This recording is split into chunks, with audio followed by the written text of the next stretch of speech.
E aí, galerinha? Com certeza, a melhor coisa que a gente tem que fazer agora é uma revisão geral da calorimetria, pelo menos, que é a parte final da apostila. Vou fazer um exemplo desse que é o mais delicadinho, que é quando a gente mistura, por enquanto, né? Mistura água quente, água fria, pergunta temperatura de equilíbrio térmico. E vamos começar a falar dos processos de mudança de estado físico, que é a última matéria da apostila. E aí vai ter um desafio maior agora, que é misturar tipo gelo e água e perguntar qual é a temperatura final. Uma primeira pergunta, né? Será que vai ficar tudo gelo? Será que vai ficar tudo água? Será que vai ficar uma mistura final de gelo e água? Né? São coisas interessantes que a gente tem para resolver. Antes de mais nada, tudo começou com o homem aquecendo objetos no laboratório, medindo a energia que ele jogava para o objeto e medindo a variação de temperatura que ele sofria.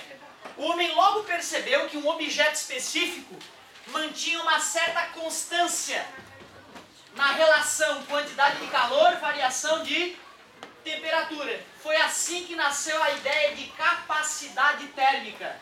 Já que na calorimetria a quantidade de calor em caloria e temperatura em graus Celsius, o que significa um objeto que tem uma capacidade térmica de 5 calorias por grau Celsius? Isso. Para ele aumentar 1 grau a temperatura, ele deve receber. Para ele baixar 1 grau a sua temperatura, ele deve perder.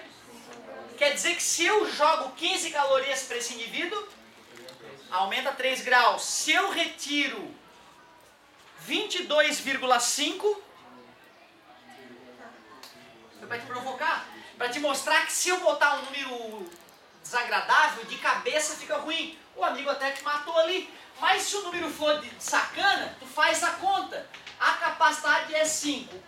O calor foi 22,5. Tu calcula o ΔT. ΔT é igual a 22,5 sobre que deu 4,5, como o amigo percebeu. Beleza, galerinha? Certo? O que importa é que a ideia de capacidade térmica ela é simples e ela tem uma utilidade prática bem importante, principalmente na indústria, que a gente está toda hora esquentando e esfriando as coisas, e esquentar e esfriar custa dinheiro. Então tem que calcular isso aí. Porém, quando eu vou trabalhar com um prédio, não dá para esquentar um prédio no laboratório e calcular a capacidade térmica do prédio. Mas eu sei que o prédio foi feito de concreto. Eu posso pegar um pequeno pedaço de concreto e examinar esse pequeno pedaço de concreto. Se é o mesmo concreto do que foi constituído o prédio, eu vou saber através do calor específico, né, qual é a característica do prédio.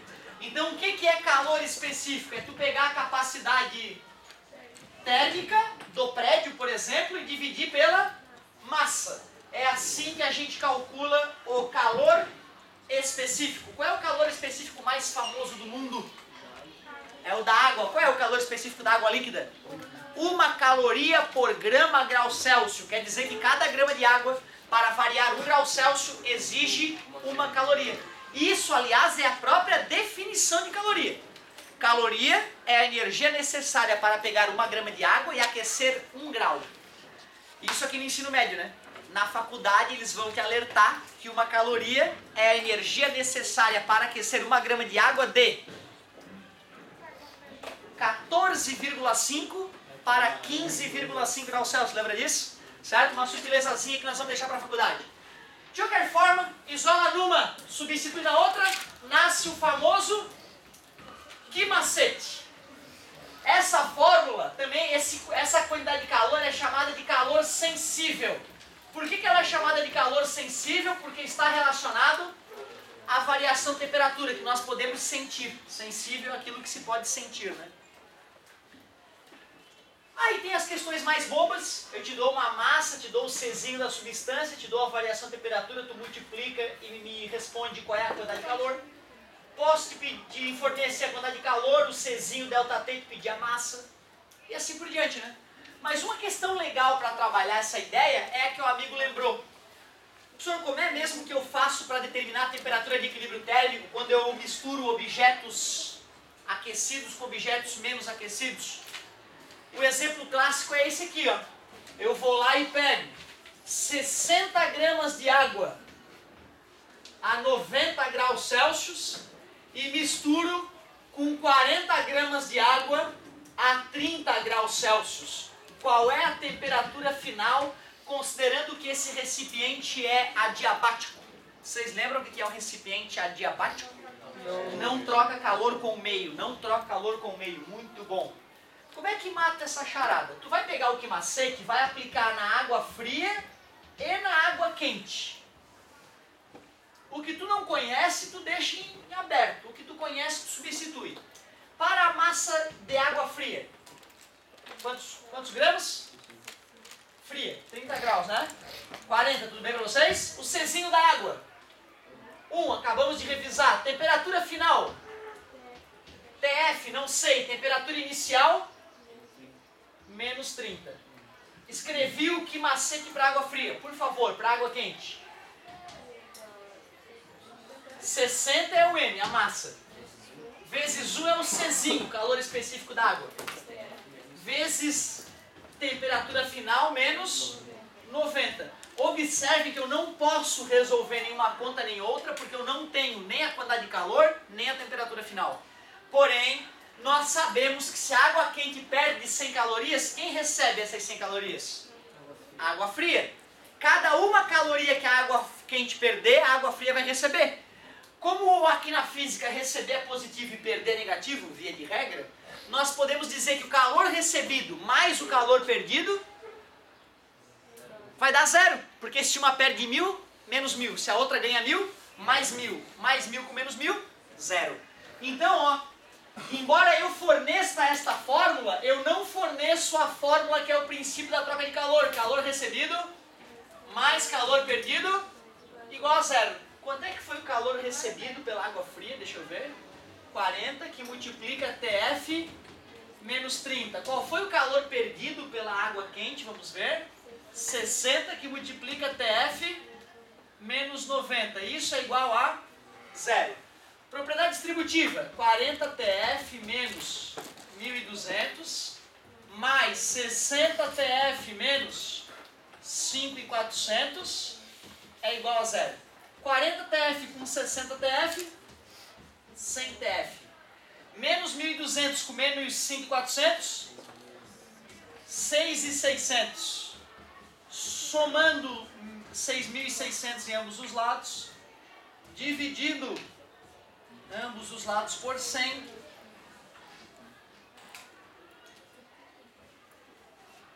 (66 graus Celsius).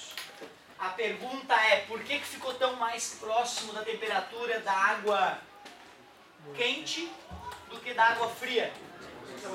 Porque tinha mais quantidade de água fria. Se as quantidades fossem as mesmas, a temperatura seria a temperatura média entre as temperaturas iniciais. Concordam comigo? Só nesse caso de substâncias iguais terem a mesma massa, daria para somar as temperaturas e dividir por 2. Ficaria bem prático de resolver, né? Certo? Essa é uma questão legal. Ela já é de nível médio na nossa região. É possível que indo para São Paulo, tu perceba que lá essa é uma questão de nível básico. Certo? Mas aqui na nossa região, essa questão caindo na UFSC, o índice de acerto já é baixíssimo. E a UFSC gosta dessa questão. Porque tu bota na marca do gabarito a temperatura final de equilíbrio térmico. Certo? É uma questão prática de fazer. Seria legal tu arriscar uma, inclusive. Só deixa eu finalizar um detalhezinho aqui, que eu vou passar uma dessa bem parecida para ti. Nós estamos bem na calorimetria. Nós conhecemos duas definições importantes na calorimetria e vimos talvez a fórmula mais usada em calorimetria, chamada calor sensível. Porém, quando os cientistas foram para o laboratório aplicar esses conhecimentos, alguns sustos ocorreram. O maior susto que ocorreu foi o seguinte, ó. Imagina, um cientista lá que já estudou toda essa parte, manja pra caramba de calorimetria, ele vai fazer uma experiência bem simples no laboratório dele. Ele pega lá um recipiente, bota uma substância qualquer, bota o termômetro dele ali dentro e liga lá o bico de Bunsen, foguinho ali. Ele vai fazendo uma tabela lá, ele vai, aliás, fazendo um gráfico. Faz uma tabela para produzir um gráfico. Ele mede a temperatura e vai anotando a quantidade de calor que a substância recebeu. O senhor cara é mago, ele adivinha a quantidade de calor que a substância recebeu? Não, o fabricante do bico de Bunsen, ele avisa, ó, esse bico, quando ligado na temperatura máxima, ele fornece aproximadamente 30 calorias por segundo para a substância. Na verdade, essa experiência pode ser feita com uma máquina que mede calor, o famoso calorímetro. Então eu vou medir a quantidade de calor recebida e vou medir a temperatura. Aumentou a quantidade de calor, a temperatura foi subindo, concorda comigo? Foi subindo. Só que chegou uma hora que a temperatura parou de subir. O que o cara faz no laboratório? Primeira coisa, ele vai ver se o fogo apagou. Ele vê que o fogo não apagou. Segunda opção, termômetro quebrou. Ele tira o termômetro, bota outro e vê que o termômetro estava medindo certo. Que estranho, meu fogo está ligado, tem energia indo para a substância e a temperatura dela deixou de subir. Pois então, no começo o cara fica meio ressabiado e depois ele olha para a substância e vê que tem uma partezinha dela que começou a derreter. Começou a derreter o negócio. E vai continuar com a temperatura constante até a última parte mudar de estado físico. Só depois que essa última parte muda de estado físico que a temperatura volta a subir. Cara, olha só o que eu estou te dizendo. Estou te dizendo que se tu tem gelo no laboratório, sólido, e um termômetro enterrado nesse gelo sólido, vai estar acusando lá -10. Tu vai ligar fogo embaixo do gelo. Aquela temperatura vai subindo, -9, -8, -3, -2, -1, em 0 vai parar de subir. A temperatura vai parar em 0 até o último pedaço de gelo sólido ir para o estado. Depois que esse último pedacinho de gelo sólido ir para o estado líquido, a coisa começa a esquentar. Meu professor falou isso, o que surgiu no meu coração? Dúvida e raiva. Porque eu pensei comigo, professor, não avacalha comigo. Pega lá, gelo. Tá vendo aqui? Sólido. Bota o termômetro ali no meio. Tudo bem. Agora começa a derreter essa porcaria com bico de Bunsen e espera a primeira gotícula de água que cair ali, bota o termômetro ali. Quero ver se não vai dar mais que 0. Tu vê, o meu coração, ele não estava preparado para receber informação, eu ficava magoado, eu queria achar um erro em cada situação. Quando a gente faz essa brincadeira no laboratório, galera, o gelo está constantemente sendo mexido. O calor está constantemente sendo distribuído. Então se tu pega lá, sei lá, uma margarita, tipo, sabe, gelo picadinho, bem picadinho, aquele líquido de gelo picadinho, misturando, que nem no verão ali que o André faz, certo? Mamute, eu adoro mamute. Certo? Então aquela coisa lá, se tiver pouco de água líquida e tiver um pouco de gelo sólido, qual é a temperatura? 0. Não pode haver água líquida e gelo sólido na pressão atmosférica que não seja numa temperatura de 0. Se não tiver 0, chama um padre. Copo d'água na tua casa, encheu de água, botou várias pedras de gelo, 3, 4, 5 pedras de gelo. Espera alguns minutos, dá uma mexida, bota um termômetro, se não der 0, chama um padre. Tá beleza? Mas não quer dizer que se tu for derreter gelo, a aguinha que escorrer do gelo e vai lá pra longe do gelo, lá tá 0, né? Tem que estar misturando constantemente, beleza, galera? Tô te falando isso para depois tu não ficar me chamando de mentiroso. Então cuidado, a temperatura continua constante durante toda a mudança de estado físico, desde que tu esteja mexendo na parada. A parada parou, a aguinha escorreu, a aguinha lá já pode estar 4 graus, enquanto o gelo internamente está -2. Tudo bem para vocês? Mas se tu mistura tudo, 0. Até que o último pedacinho de gelo vire água. Aí sim a temperatura volta a subir. Porém, se tu está no teu laboratório, esquenta, joga calor, a temperatura sobe. Se volta a parar de subir a temperatura, só pode ser uma outra mudança do físico.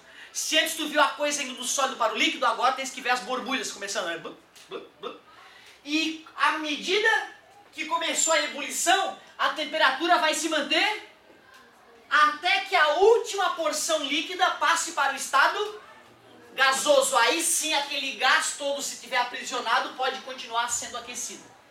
Chega uma hora que começa até a brilhar, de tão quente que está. Aí vira outro nome, vira plasma. Certo? O gás que brilha tem um outro nome, não é mais chamado de estado gasoso. É chamado de plasma, ali ó. dentro da lâmpada. Precisa estar muito quente, professor, para brilhar? Não. Esse aqui está frio, por exemplo, né? A lâmpada está morna, tu encosta nela, é absolutamente seguro. Não tem como se queimar encostando numa lâmpada dessa. Certo? Então o plasma é o estado gasoso que brilha. Certo? Nada demais. É um gás. É um estado gasoso. Aquele pozinho branco que tem ali dentro é só para tu enxergar ela brilhando. Essa lâmpada, na verdade, ela era originalmente uma experiência de física chamada ampola de Crookes. E ela, sem aquele pó branco, ela não brilha. Ela, aliás, tu não enxerga ela brilhar, porque ela brilha em ultravioleta. Aí, com algumas pesquisas, a gente viu que botando um pozinho específico ali, filtra parte da ultravioleta e emite um pouco mais de luz visível. Mas esta lâmpada não é saudável para a pele. Né? Então, essa lâmpada emite bastante ultravioleta. E se tu vai passar boa parte da vida debaixo delas, passar protetor solar para vir para a sala de aula é uma boa dica, certo? Então essa lâmpada aí, ela não é a mais saudável. Ô galerinha, qual era o estado físico? Há tempo vocês brincam disso, né? O que está acontecendo aqui? Isso, sólido mais líquido, solidificação. E ali? Tem uma mistura de líquido e gasoso. Cuidado! Este gráfico só acontece dessa maneira para substâncias puras. Ou seja, água pura, glicerina pura, álcool puro. Agora, se tu mistura álcool e água, já muda, tá? Aqueles patamares já não ocorrem com tanta precisão. Já ocorre uma pequena mudança de temperatura na fusão e na ebulição. Então, cuidado! Na química até tu estuda que tem mistura azeotrópica e eutética. Já estudaram esse ano isso? Tu vai estudar então, no passado, tu estuda lá, né, que tem uma mistura que só muda um pouquinho a ebulição, a temperatura, certo? E a outra só muda a fusão um pouquinho a temperatura. Na física a gente não se preocupa muito com isso. Mas saber que substâncias puras, ao mudar de estado físico, permanecem com a temperatura constante, isso é importante. Agora que nós sabemos que substâncias puras, ao mudar de estado físico, permanece com a temperatura constante, ferrou. Neste momento, esta equação vira lixo. Concorda comigo? Se eu for aplicar aquela equação daqui para cá, ó, qual foi a variação de temperatura? Quanto é que foi o ΔT? Daqui para cá? 0. Quanto é que é 0 vezes M vezes C? E é verdade, não houve calor nesse momento? Houve, né? O meu bico de búzio estava ligado, estava jogando calor para a substância. Mas engraçado, eu encostei na substância antes e depois e não senti diferença. Para onde foi essa energia? Essa energia teve que parar em algum lugar. E se não mudou a vibração das moléculas, lembra a temperatura média de agitação das moléculas? Para onde foi? Essa energia ficou latente na estrutura. Como assim latente? Ela ficou armazenada na maneira como os átomos se ligam. No estado sólido, a energia estava sendo usada para manter os átomos vibrantes, porém conectados uns nos outros. À medida que eu comecei a esquentar, a vibração foi aumentando. Chegou uma hora que a vibração atômica era tão grande que as ligações entre os átomos se separaram e os átomos começaram a deslizar uns com os outros. Era o estado? Ainda estavam encostando um no outro, vibrando e encostando no outro. Uma hora a vibração era tão grande que eles não conseguiam mais se encostar, ficavam quicando uns sobre os outros. Foi para o estado gasoso. Essa energia, então, que não se reflete no aumento de temperatura, se reflete no estado de agregação.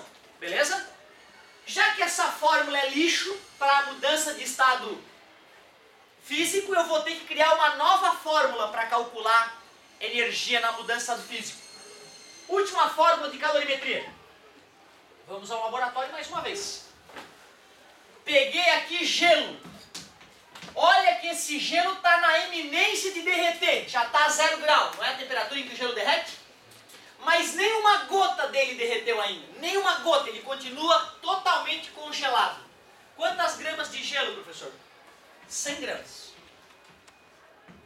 Eu botei esse gelo num calorímetro e calculei através desse equipamento quantas calorias foram necessárias acrescentar no gelo para que ele chegasse em água líquida. Observem que são os mesmos átomos, ó, H2O, a mesma quantidade. E a temperatura não mudou. Tudo bem que eu posso ter gelo a 0 grau e água a 0 grau? O calorímetro vai registrar lá quanto de energia foi necessária para isso ocorrer. O que o calorímetro vai registrar, meus amigos, são 8.000 calorias aproximadamente. Se fizermos a experiência com 50 gramas de água, o que tu acha que o calorímetro registraria? 4.000 calorias, parabéns. Se eu quisesse fazer com 1 kg de água, 80.000, se 1 kg de água é 10 vezes mais, o calorímetro vai exigir 10 vezes mais energia, tudo bem? No laboratório a gente faz isso 1000 vezes para garantir que dá certo. Aqui na sala de aula, como nossos experimentos virtuais são precisos, a gente basta fazer uma vez só. Esses dados que eu levantei não vieram da minha mente, tá? Vieram do laboratório, certo? São dados verdadeiros esses que eu coloquei ali no quadro. Então uma pessoa normal olha para isso e pensa, que idiota, professor, que óbvio isso que tu falou. Mas um gênio da ciência ele aproveita esta obviedade para criar um novo conceito físico e revolucionar o mundo. Sim! Ah, entendi! Vou criar um novo conceito físico. Calor específico. A galera não usa o específico, mas o correto é usar específico. Calor específico latente. A galera chama popularmente de calor latente, mas o nome completo dele é calor específico latente, L de latente, vamos usar. Basta pegar a quantidade de calor que foi usada e dividir pela massa da substância que trocou de estado físico. Nesse caso, para H2O, para a fusão da água, vamos ver quanto é que é o calor latente de fusão da água. 8.000 calorias dividido por 100 gramas... dá um calor latente de fusão de 80 calorias por grama. Interpretação física.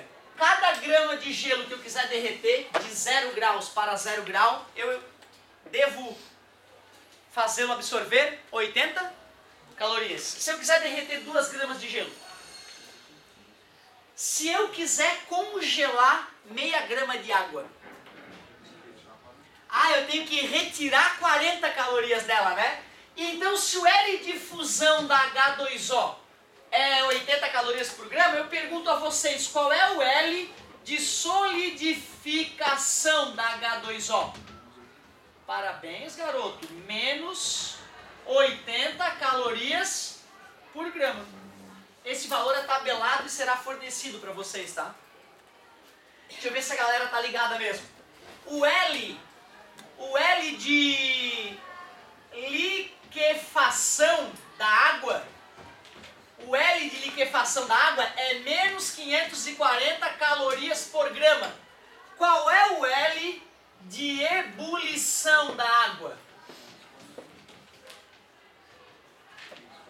540 calorias por grama. Aquilo ali não é um 8, é uma grama. Por que eu tô te falando isso? Porque o vestibular gosta dessa pegadinha, tá? Ele te fornece o L errado para que tu lembre, não, se ele me deu de solidificação, o de liquefação é o contrário. É só trocar o sinal. Eles fazem isso de sacanagem. Pergunta, aliás, né?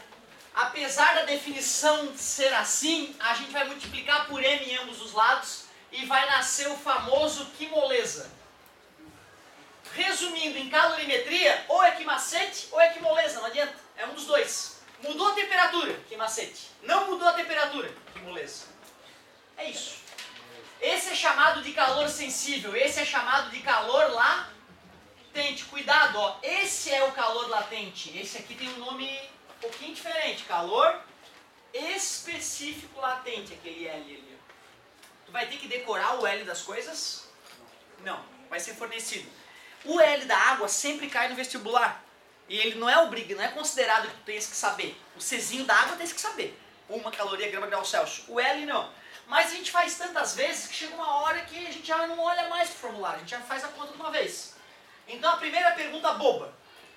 Calcule a energia necessária para derreter 250 gramas de gelo a 0 graus Celsius. 250 gramas de H2O. Temperatura inicial 0 graus Celsius, mas está sólido. Eu quero derreter esse gelo. A fórmula realmente é muito mais fácil que a outra. Ó. É só tu pegar a massa e multiplicar pelo L de fusão da água que é tabelado. Ó. Tu multiplica e é gol. 4 vezes 25 é 100, né? Então 8 vezes 25 é 200. Com mais 2 zeros.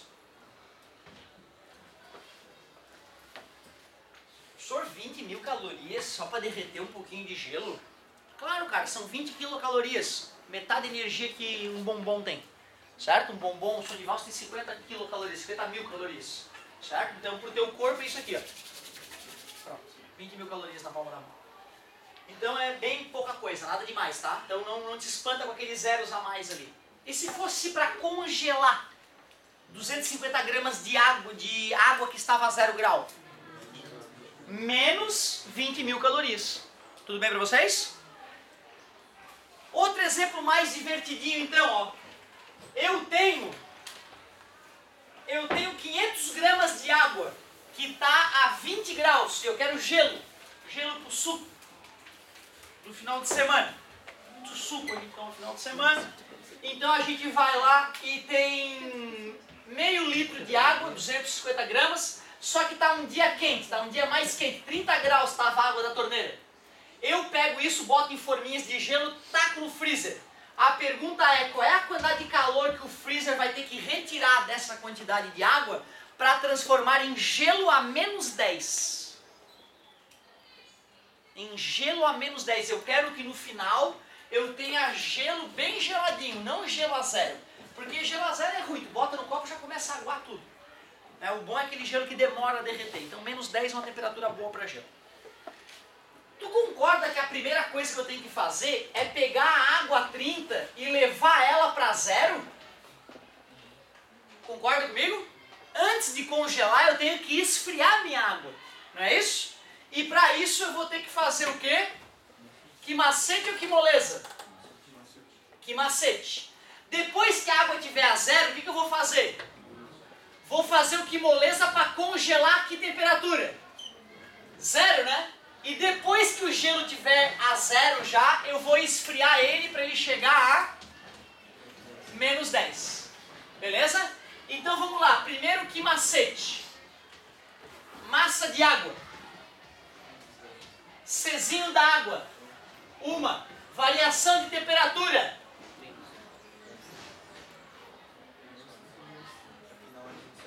Final menos inicial. Adorei. Final menos inicial. Vai dar quanto então, gente?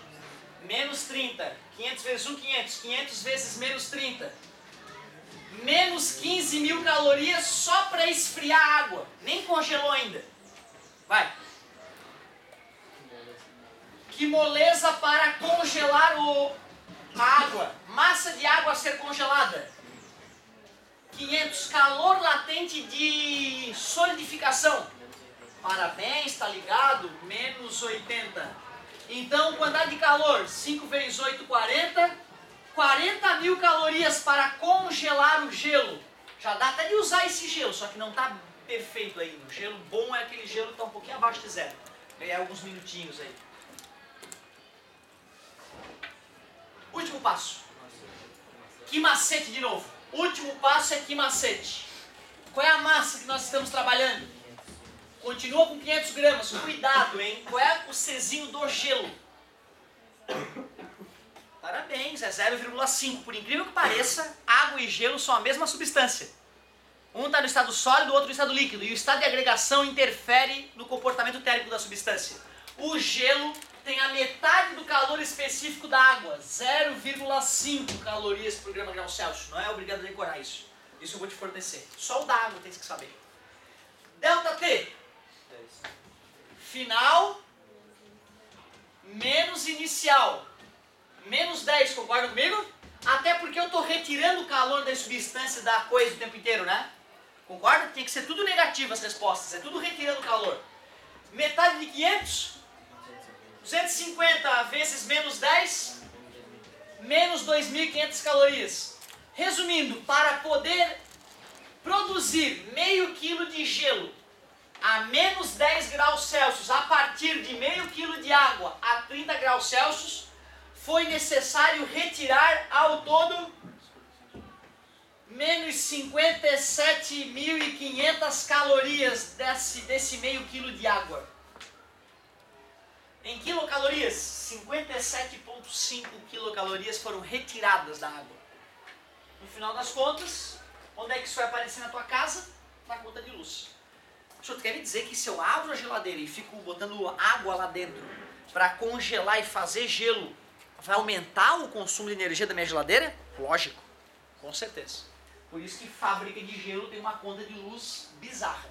Né? E o cara responsável tem que fazer os cálculos lá para ganhar dinheiro. Hoje no Brasil tem uma empresa, pagar todos os impostos e ganhar dinheiro, só se for tudo na ponta do lápis. Nós temos uma região ali, né, perto de Camboriú, né? Tem muita fábrica de gelo por ali, né? Muita fábrica de gelo. Show de bola.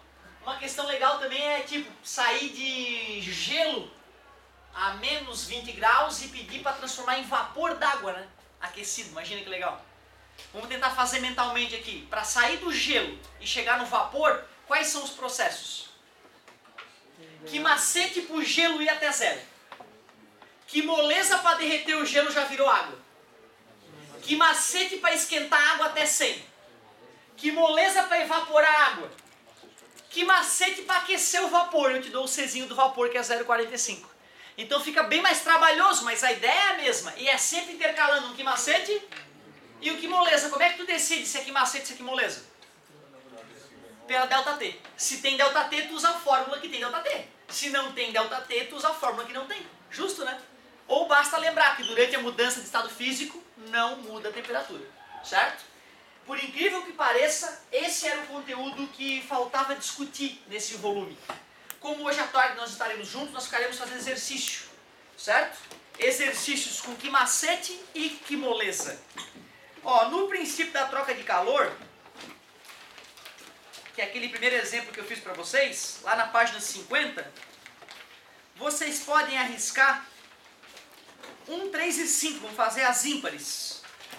1, 3 e 5 da página 50. E dessa que eu falei agora, a gente faz os pares para equilibrar a sorte. A gente faz a 2, 4, 6 e 8, das páginas 56 e 57. Tu começa agora e a gente termina juntos depois na sala de aula. Então vou anotar aqui, ó. A página 50 são os ímpares. 1, 3 e 5.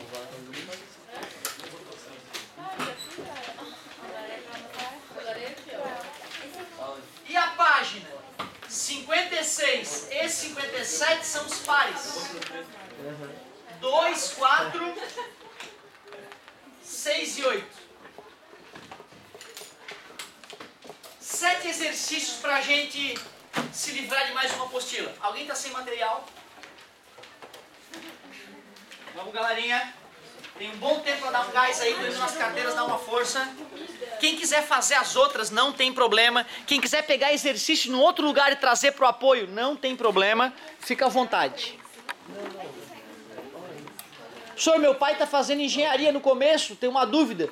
Traz, a gente vai tentar, o máximo que vai acontecer é eu falar que não sei e procurar alguém para te ajudar.